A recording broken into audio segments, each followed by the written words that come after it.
প্রাচীন বরহি নামে এক রাজা হয়েছিলেন। এই প্রাচীন বরহি রাজা তিনি বেদের কর্মকাণ্ডে বিশ্বাসী ছিলেন। কর্মকাণ্ড অবলম্বন করে তিনি কি করতেন, ওই যজ্ঞে পশু বলি দেয়া, হ্যাঁ, কালী পূজা হচ্ছে, একেবারে মায়ের সামনে ডিগডিগা ডিগ করে বাজিয়ে নিয়ে এসে বলি দেয় আর খায়।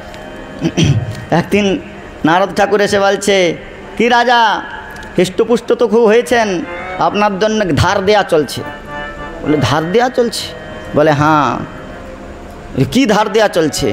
বলে অস্ত্র ধার দিচ্ছে। বলে কারা? বলে যাই ছাগলগুলাকে তুমি বধ করেছো সেগুলো তোমার জন্য অস্ত্র ধার দিচ্ছে, তোমাকে বধ করবে বলে।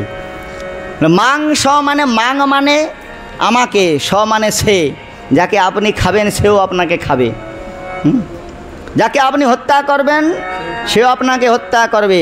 বলে বাবাজিদের কথা শুনবো না? বাবাজিদের কথা শুনতে হবে না।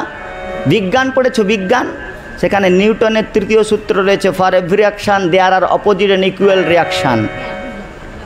এডুকেটেড লোকেরা বলে আমরা বিজ্ঞান মনস্ক, সব মানি না। তাহলে for every action there are opposite and equal reaction, যাকে তুমি হত্যা করবে অপোজিট সেও তোমাকে হত্যা, ইকুয়াল মানে সমান, যাকে তুমি মারবে সেও তোমাকে মারবে। অতএব মাংস যারা খান তারা একটু সাবধান। তো এখন প্রাচীন বরহি ঋষিকে নারদ গোস্বামী পাদ বলছেন, রাজা তোমার অবস্থা এরকম, দেখো। দিব্য দৃষ্টিতে দেখালেন, দেখছে যে সেই যে ছাগলগুলাকে ওই মায়ের সামনে ডিগডিগাডিগ করে বলি দিয়েছে, তারা ওই জমলোকে তারা সব খড়গে সান দিয়ে নাচানাচি করছে, কখন প্রাচীন বরহি আসবে। আর দেখে একেবারে প্রাচীন বরহির অবস্থা খারাপ। বলছে মহারাজ আমি তো এই বেদমার্গ কর্মকাণ্ড অবলম্বন করে, বলে কর্মকাণ্ড জ্ঞানকাণ্ড সকল বিষের ভাণ্ড, অমৃত বলিয়া যে বা খায়, নানাজনী ভ্রমণ করি কদর্য ভক্ষণ করি, তার জন্ম অধঃপাতে যায়। তো বলে আমার কি গতি হবে? বলে শোনো তোমাকে একটা কাহিনী বলছি, এটা শুনে নাও, তাহলে তোমার কল্যাণ হয়ে যাবে। বলে কী কাহিনী? লাসিত পুরঞ্জন রাজা। পুরঞ্জন নামে একটা রাজা ছিল, সে তার অভিজ্ঞাত নামে এক সখা ছিল, বন্ধু ছিল। সে অভিজ্ঞাত সখার সঙ্গে থাকতো। একদিন তার ইচ্ছা হলো আমি একটু নগর ভ্রমণে বের হব। তো নগর ভ্রমণ করতে করতে অনেক ছোট শহর বড় শহর ঘুরতে ঘুরতে ঘুরতে ঘুরতে শেষে হিমালয়ের উত্তর পার্শ্বে একটি বৃহৎ নবদ্বার বিশিষ্ট উদ্যান আদি সমন্বিত একটা সুন্দর শহর দেখে তার খুব পছন্দ হলো। সে শহরের মধ্যে ঢুকে গেল, আর শহরের মধ্যে গিয়ে দেখলো একেবারে শুভ ষোড়শী যুবতী প্রমদাকৃতি এক নবযৌবন সম্পন্না কন্যা সেখানে বসে রয়েছে। সেই শহরের মালিকিন। আর এ তো একেবারে দেখেই দেবীজিকে দেখেই এর হরে কৃষ্ণ হয়ে গিয়েছে। তো গিয়ে বলছে যে হে শুভগে, হে সুস্তনী, আপনি কার তনয়া? আপনি কি বৈকুণ্ঠের সাক্ষাৎ দেবী, না কি ইন্দ্রাণী, না কি ব্রহ্মাণী? আপনাকে দেখে তো মানবী বলে মনে হচ্ছে না। তারপর বলছে ওহো না না, আপনি তো মানবী, না হলে আপনার চরণ ভূতল স্পর্শ করবে কেমন করে? হে শুভগে, তোমাকে দর্শন করে তোমার প্রতি প্রণয়াভিলাষ সঞ্জাত হয়েছে। এই প্রকার সেই সুন্দর সুন্দর মিষ্টি মিষ্টি, যাকে দেখবেন সে যেমন দেখতে হোক না কেন একটু তাকে প্রশংসা করতে হবে। তো প্রশংসা করলেন আর বলছেন যে ওই কন্যাটি বলছে আমার নাম হচ্ছে পুরঞ্জনী। ও পুরঞ্জন তখন একবেলা আন্না দেয় খানা, আরে আমার নাম পুরঞ্জন, তোমার নাম পুরঞ্জনী, তাহলে তো তুমি একেবারে সেই হাতরা দেখে গণৎকার বলবে এবার চমৎকার, রাজ্য ডোগের মিল হয়েছে তোমার আমার দুজনার। পুরঞ্জনীর সঙ্গে পুরঞ্জন বলে তুমি কেবল আমার পিতামাতার কোনো পরিচয় নাই, আমি এই নগরের মালিকিন, তুমি আমাকে বিবাহ করতে চাও তো বিবাহ করো, আমার এইখানে নগরের মধ্যে তুমি এইখানে বাস করো, ভোগ সুখে থাকো, কোনো অসুবিধা নাই। আমার এই পুরীটা সর্বতভাবে সুরক্ষিত, 9টা দরজা রয়েছে, তার 10 জন প্রহরী রয়েছে, একজন সেনাপতি রয়েছে, আর 5 ফণা বিশিষ্ট একটা নাগ সেই নগরকে সর্বতভাবে রক্ষা করছে, তুমি এখানে নির্বিঘ্নে বাস করতে পারো। পুরঞ্জন তো একেবারে আহ্লাদে 8খানা বউ, তার সঙ্গে আবার রাজ্য, সেই ঘর। তো এখন পুরঞ্জনীর সঙ্গে বিবাহ করলেন, আর ভোগে মত্ত হয়ে এই প্রকার মত্ত হয়ে গেলেন, পুরঞ্জনীতে আসক্ত হয়ে গেলেন। পুরঞ্জন হাসলে পুরঞ্জনী হাসে, পুরঞ্জনী হাসলে পুরঞ্জন হাসে, আর পুরঞ্জনী কাঁদলে পুরঞ্জন কাঁদে, এইরকমভাবে আসক্ত হয়ে গিয়েছে। একদিন জরা নামে এক কালকন্যা আসলো। সে জরা দেবী দেখতে একটু কদাকার, তাকে কেউ বিবাহ করতে চায় নাই। সে ফুলমালা গেঁথে নিয়ে ঘুরে বেড়াচ্ছে, যার গলা দিয়ে সে বলে নমস্কার, আপনাকে নয়। জরাদেবীকে কেউ বিবাহ করতে চাচ্ছে না। জরাদেবী তখন চিন্তা করলো যে কি করব আমি। সে চণ্ডবেগ নামে একজনের কাছে গেল, একজন পালোয়ান হৃষ্টপুষ্ট সেনাপতি চণ্ডবেগ তার কাছে গেল, তাকে গিয়ে গলায় মালা পরিয়ে দিচ্ছে। বলে আমি আপনাকে, চণ্ডবেগ বলে না না না না, তুমি আমার বোন টন না, আমি তোমাকে বউ করবো না, বোন করতে পারি। বলে আমি তো বউ হওয়ার জন্য ঘুরে বেড়াচ্ছি, তুমি আমাকে বোন করছো? বলে হ্যাঁ বোন করছি ঠিকই, ঠিক আছে আমি তোমাকে ভগ্নী করলাম, কিন্তু তোমাকে প্রজ্জরয়ম মম ভ্রাতা, আমার একটা ভাই রয়েছে প্রজ্জর, তাকে তোমাকে দিচ্ছি। আর আমার 360টা কালা কালা সৈনিক আর 360টা সাদা সাদা সৈনিক রয়েছে, এই সৈনিকগুলো তোমাকে দিচ্ছি আর আমার ভাইকে দিচ্ছি। এদেরকে নিয়ে তুমি যাও, নগরে ঘুরে বেড়াও, যে পুরুষকে তোমার পছন্দ হবে তার গলায় এই প্রকার মালা জোর করে পরিয়ে দিবে। নাই বিয়ে করতে চাইলে এদেরকে বলবে, এরা মেরে ধরে তাকে তোমার সঙ্গে বিয়ে করে দিবে। তো এখন প্রজ্জরকে নিয়ে আর 360 কালো কালো সৈনিক, 360 সাদা সাদা সৈনিককে নিয়ে বেরিয়েছে। আর গিয়ে একেবারে প্রথমেই উপস্থিত হয়েছে পুরঞ্জনপুরেতে। পুরঞ্জন তো একেবারে পুরঞ্জনীর প্রেমে পাগল, সে একেবারে গান শুনতে শুনতে মশগুল হয়ে গিয়েছে।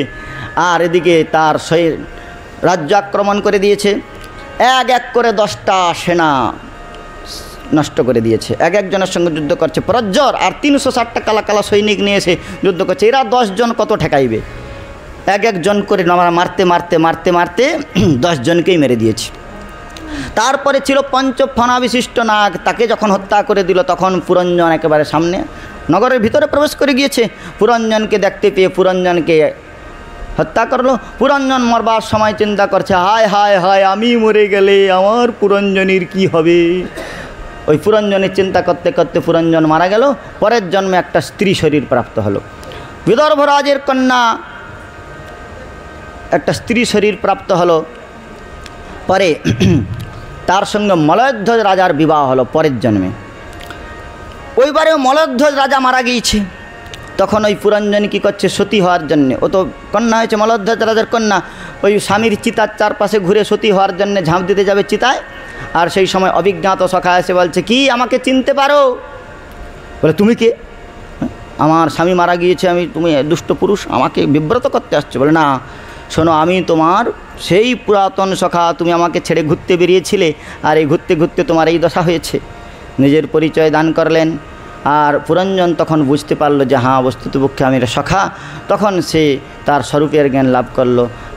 নারদ গোস্বামী বললেন যে এই কাহিনী বলে ভালো লেগেছে। প্রাচীন বৈরী ঋষি বলল, বাহ, একেবারে সিনেমার মতো। তো তাহলে কিছু বুঝতে পেরেছ? বলে না, কিছুই বোঝা গেল না। শোনো, এই পুরঞ্জন হচ্ছে পুরম পুরম অঞ্জতি ইতি অঞ্জতি গময়তি ইতি পুরঞ্জন।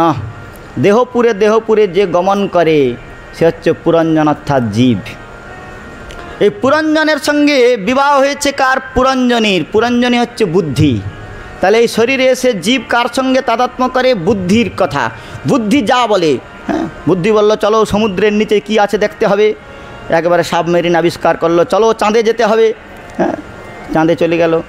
তো এই প্রকার বুদ্ধির কথায় জীব বুদ্ধির সঙ্গে তাদাত্ম্য বৃত্তি অবলম্বন করেছে পুরঞ্জনী। পুরঞ্জন আসলে পুরঞ্জনী আসে, মানে বুদ্ধি যাই বলে তাই করে জীব।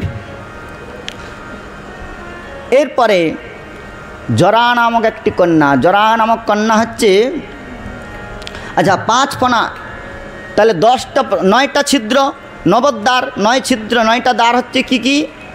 কান 2টা, অক্ষি 2টি, যক্ষিগোলক 2টি, 4টি, নাসিকা ছিদ্র 2টি, 6টি, মুখমণ্ডল 1টি, 7টি, আর পায়ু আর উপস্থ 2টি ছিদ্র, এই 9টি ছিদ্র। নবদ্বার সমন্বিত এই দেহপুর, এর মধ্যে প্রবেশ করলো। এর মধ্যে কি? পুরঞ্জনী। 10 জন সেনা, 10টা ইন্দ্রিয়, একজন সেনাপতি মন, আর 5 ফণা বিশিষ্ট সাপ, পঞ্চপ্রাণ, প্রাণ অপান ব্যান উদান সমান পঞ্চবায়ু। এই 5 ফণা বিশিষ্ট নাগ, আপনি ঘুমালেও সে সারাদিন শ্বাসবায়ু চলছে। 5 ফণা বিশিষ্ট নাগ সারাদিন রাত জেগে আছে। তো 5 ফণা বিশিষ্ট নাগ। এরপরে কি করলো? জরা নামক কন্যা, মানে বার্ধক্য, কেউ বুড়ো হতে চায় না।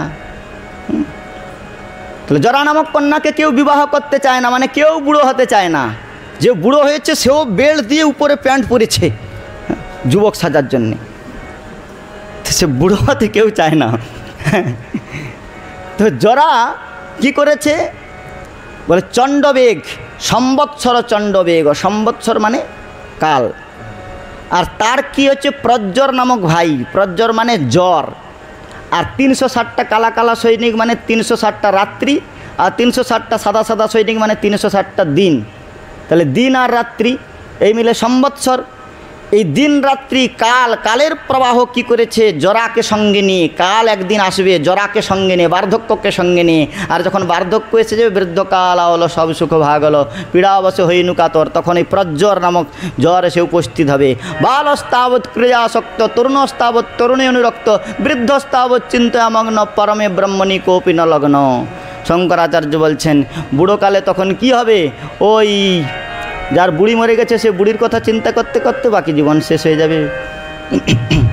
তো এখন প্রজ্জর কখন ঢুকে গিয়েছে জরা নামক কন্যা তাকে বিবাহ করলো, তাহলে সবাই জরা নামক কন্যাকে সবাইকে বিবাহ করতে আসছে জীবকে, কিন্তু কখন যে ঢুকে গিয়েছে সে বুঝতে পারে নাই। তাহলে আপনার কবে জন্ম হয়েছে জন্মদিনের ডেট মনে আছে, কবে বিবাহ হয়েছে তার ডেট মনে আছে, প্রথম সন্তান কবে হয়েছে তাও কেউ লিখে রেখেছে, কিন্তু বুড়ো কবে হয়েছেন ডেট মনে আছে। তা কখন যে প্রজ্জর আক্রমণ করে দিয়েছে তার জ্ঞান নাই। ধীরে ধীরে 10 ইন্দ্রিয়, প্রথম সিগন্যাল দিল কান গেল, তারপরে চোখে দেখতে পাই না, তারপরে জিহায় ভালো স্বাদ আসে না, ইত্যাদি ইত্যাদি করতে করতে 10টা সৈনিক একটা একটা করে মারা গিয়েছে। পঞ্চফনা বিশিষ্ট নাগ, পঞ্চপ্রাণ যখন নষ্ট হয়ে গিয়েছে তখন পুরঞ্জন ওই যার চিন্তা করতে করতে বুড়ো মরবার সময় নাতি এসে বলছে আমাকে চিনতে পারো, আর এই নাতির চিন্তা করতে করতে বুড়ো হরিকৃষ্ণ হলো, পরের জন্মে আবার একটা দেহ লাভ করল পুরঞ্জনী, পরের জন্মে বিদর্ভরাজের কন্যা হয়েছে, বিদর্ভরাজের কন্যা হয়ে সে বলধ্বজরার সঙ্গে বিবাহ করতে যাচ্ছে। এই প্রকার জীব 84 লক্ষ জনে পরিভ্রমণ করছে। আর অভিজ্ঞাত মানে যার তত্ত্ব সম্বন্ধে কেউ জ্ঞাত নয়, সে অবিচিন্ত তত্ত্ব পরব্রহ্ম ভগবান, তিনি যখন গুরুরূপে এসে জীবকে আত্মজ্ঞান দান করেন যে তুমি তো আমার শাশ্বত সখা, তুমি আমার কাছ থেকে এসেছ, তখন সেই গুরুরূপে যখন জীবকে আত্মজ্ঞান দান করেন তখন তার আত্মজ্ঞান হয়। আর কভু স্বর্গে কভু মর্তে নরকে বা কভু দেবে কভু দৈত্য কভু দাস প্রভু, এই রূপ ব্রহ্মাণ্ড প্রমিত অনন্ত জীবগণ, 84 লক্ষ যোনি করায়ে ভ্রমণ, ব্রহ্মাণ্ড ভ্রমিতে কোন ভাগ্যবান জন, গুরু কৃষ্ণ সাধু সঙ্গে নিজ তত্ত্ব অবগত হন, রে নিজ তত্ত্ব জানিয়ার সংসার না চায়, কেন বা ভজিনু মায়া করে হায় হায়, কেঁদে বলে হে কৃষ্ণ আমি তব দাস, তোমার চরণ ছাড়ি হইল সর্বনাশ, যদি কাকুতি করিয়া কৃষ্ণে বলে একেবার, মায়াবন্ধ হইতে কৃষ্ণ তারে করেন পার, কৃষ্ণ তারে দেন নিজ চিৎ শক্তির বল, মায়া আকর্ষণ ছাড়ে হইয়া দুর্বল, এইরূপ সাধু সঙ্গে কৃষ্ণ নাম এই মাত্র চাই, সংসারে জিনিতে আর কোনো বস্তু নাই।